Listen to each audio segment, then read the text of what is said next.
Alhamdulillah, pada subuh hari ini kita bisa melanjutkan kembali dari pembahasan kita berkenaan dengan surah-surah yang ada di dalam Al-Quranul Karim. Ar-Rabi' wal Khamsun min Suwaril Quran, Suratul Qamar. Surah yang ke-54 daripada surah-surah yang ada di dalam Al-Quranul Karim, yaitu surah yang bernama Al-Qamar. Ini surah Makkiyatun, diturunkan oleh Allah Subhanahu wa Ta'ala kepada baginda Rasulullah sallallahu alaihi wasallam sebelum hijrah dari Mekah ke Madinah. Wa ayatuha, dan ayat-ayatnya berjumlah khamsun wa khamsun, 55 ayat. Ma ma'ana al-qamar itu? Al-qamar artinya adalah bulan, sebagaimana yang sudah disampaikan oleh Allah Subhanahu wa Ta'ala. Wa qala Allah Ta'ala fi Qur'anil Karim, Bismillahirrahmanirrahim, iqtarabatis sa'atu wa syaqqal qamar. Hari kiamat itu telah dekat. Baginda Rasulullah sallallahu alaihi wasallam telah menyampaikan dalam sebuah pidato beliau. Nabi kita pada saat itu berpidato di waktu matahari ingin tenggelam, atau artinya di sore hari. Nabi kita menyampaikan bahawa ma baqiya min dunyakum fima madah illa mislu ma baqiya min hadzal yawm fima madah. Ujar baginda Rasulullah sallallahu alaihi wasallam, tidak tersisa tertinggal dari dunia kamu dari yang sudah lewat ataupun yang berlalu, melainkan seumpama yang tersisa di hari ini pada yang telah lalu. Artinya dunia yang sekarang ini kita rasakan adalah laksana sore hari mendekati dengan hari kiamat. Di dalam hadis riwayat Muslim, baginda Rasulullah sallallahu alaihi wasallam menyampaikan, waqala Nabi sallallahu alaihi wasallam, bu'istu ana was-sa'ah kahataini. Aku diutus dan hari kiamat, ujar Rasulullah, kahataini, seperti dua ini. Artinya dekat. Karena ini ayat diturunkan Allah 1400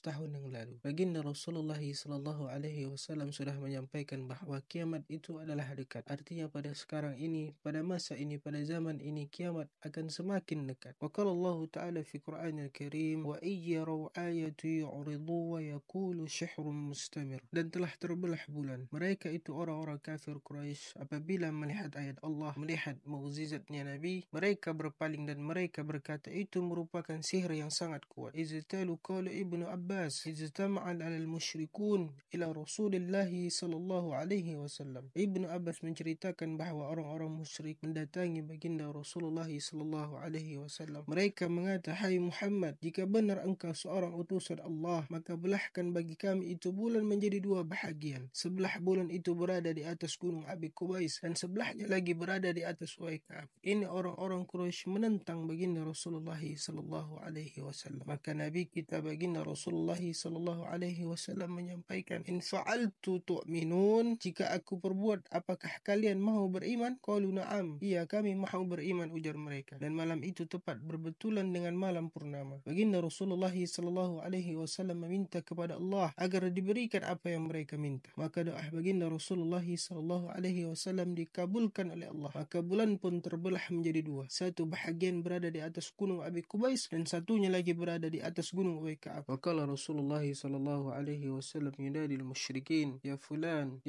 ishhadu. Setelah bulan terbelah, baginda Rasulullah sallallahu alaihi wasallam berseru, hai fulan bin fulan, hai fulan bin fulan, saksikanlah olehmu. Maka ketika orang-orang kafir Quraisy melihat kejadian bulan terbelah itu, apa yang dikatakan oleh mereka? Hadza sihru bin Abi Kabsah. Ini merupakan sihir yang sangat dahsyat daripada Muhammad. Nah, mereka mengatakan itu sihir. Jadi mereka pun tidak mahu beriman dan mereka berpaling, padahal sudah tampak jelas di depan mata mereka kebesaran daripada Allah Subhanahu wa Ta'ala yang diperlihatkan langsung kepada mereka. Demikian pula kisah yang pernah dialami oleh baginda Rasulullah sallallahu alaihi wasallam beserta seorang kafir Quraisy yang bernama Rukanah. Ini Rukanah orang yang paling kuat atau juara musyara'ah di Mekah. Olahraga seperti bergulat. Siapa sahaja bila bergulat melawannya pasti akan kalah. Suatu hari baginda Rasulullah sallallahu alaihi wasallam lewat. Rukanah melihat ada Rasulullah, dipanggilnya, ya Muhammad, ujarnya. Apakah engkau mengaku menjadi Rasulullah? Kalau engkau benar Rasulullah, engkau pasti bisa mengalahkanku. Ujar Nabi kita, mahu, asalkan engkau beriman. Okey, bila aku kalah aku beriman, ujar Rukanah. Maka bergulatlah baginda Rasulullah sallallahu alaihi wasallam bersama dengan Rukanah. Akhirnya Rukanah kalah. Setelah kalah, ujar Rukanah, sekali lagi kalah lagi. Okey, sekali lagi kalah lagi dia. 3 kali kalah berturut-turut. Maka Rukanah berkata, haza Muhammad sahirun alim. Ini Muhammad penyihir yang luar biasa. bahasa. Demikianlah yang sudah disampaikan oleh Allah Subhanahu wa taala di dalam Al-Qur'anul Karim, iqtarabatis sya'atu wa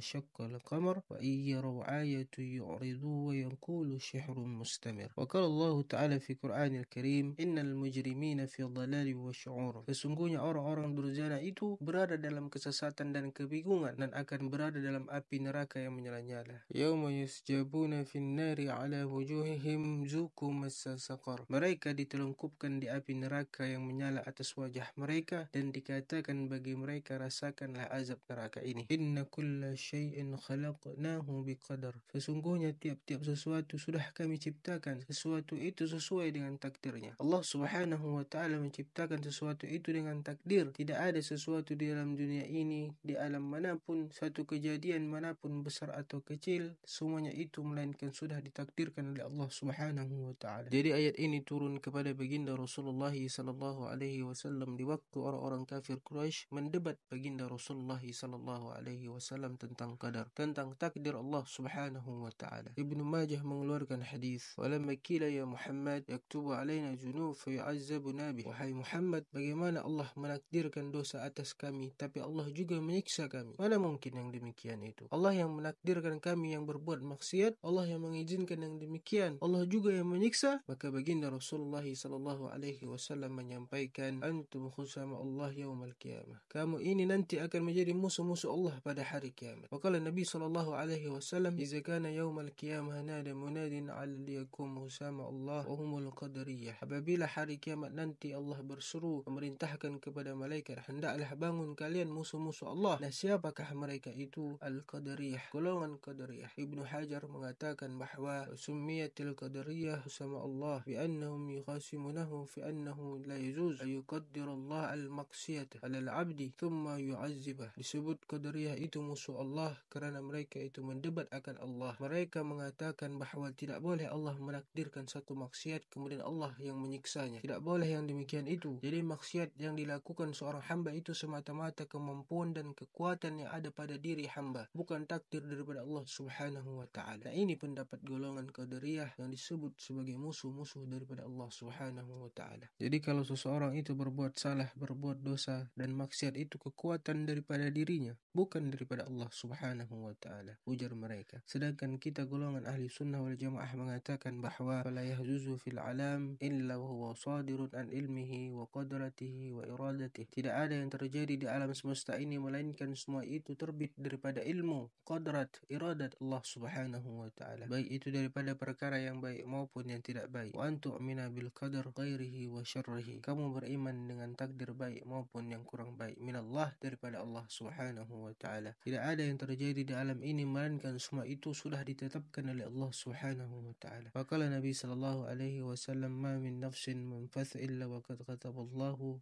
ila akhir. Tidak ada seseorang yang hidup yang bernyawa melainkan sudah Allah tetapkan tempatnya, surga ataupun neraka. Allah sudah menetapkan apakah dia ini orang yang celaka atau dia ini orang yang beruntung. Itu sudah ditakdirkan oleh Allah Subhanahu wa taala. Lalu sahabat bertanya, kalau begitu yang demikian wahai Rasulullah, apakah boleh kami ini pasrah, tidak perlu ibadah, tidak perlu menuntut ilmu, tidak perlu semuanya, kan sudah ditetapkan oleh Allah. Walaupun kami ini rajin ibadah tapi nanti di akhirat kami ditetapkan Allah ahli neraka. Walaupun kami ini sedikit ibadah, kalau sudah ditetapkan Allah masuk surga, pasti akan ke surga akhirnya. Nah, ini sahabat pun bertanya, apakah boleh kami ini pasrah wahai Rasulullah? Maka Rasulullah sallallahu alaihi wasallam pun menjawab, la, tidak boleh. I'malu, kalian mesti berbuat ibadah, mesti taat kepada Allah Subhanahu wa taala. Wala tattaqilu, jangan pasrah, kerana tiap-tiap orang itu dimudahkan baginya sesuatu yang diciptakan dia untuk sesuatu itu. Orang-orang yang sudah ditakdirkan Allah beruntung, dia pasti akan dimudahkan Allah untuk taat dan beramal ibadah. Manakala orang yang ditakdirkan Allah celaka, maka dia pun dimudahkan untuk berbuat amal yang akan membawanya dia kepada kecelakaan itu. Waqala Nabi sallallahu alaihi wasallam, lam yaqda biqada'illah wa yu'min biqadarillah falyatamis ilahan ghairullah. Siapa-siapa yang tidak ridha dengan ketetapan Allah, tidak beriman dengan takdir Allah, maka hendaklah dia mencari Tuhan selain daripada Allah Subhanahu wa taala. Jadi bila kita ditetapkan Allah melakukan perbuatan dosa dan maksiat, Allah menetapkan, menakdirkan kita hari ini berbuat dosa dan maksiat, maka wajib bagi kita ridha atas keputusan Allah, dan wajib bagi kita benci kepada perbuatan dosa dan maksiat itu, dan wajib bagi kita bertaubat kepada Allah dan kembali kepada Allah Subhanahu wa taala. Demikianlah, mudah-mudahan di lain kesempatan kita bisa berjumpa kembali. Allahumma a'inna ala dzikrika wa syukrika wa husni ibadatik. Allahumma ja'al akhir kalamina la ilaha illallah Muhammadur Rasulullah sallallahu alaihi wasallam wal afu minkum wal hadis suratullah wa suratul mustaqim. Assalamualaikum warahmatullahi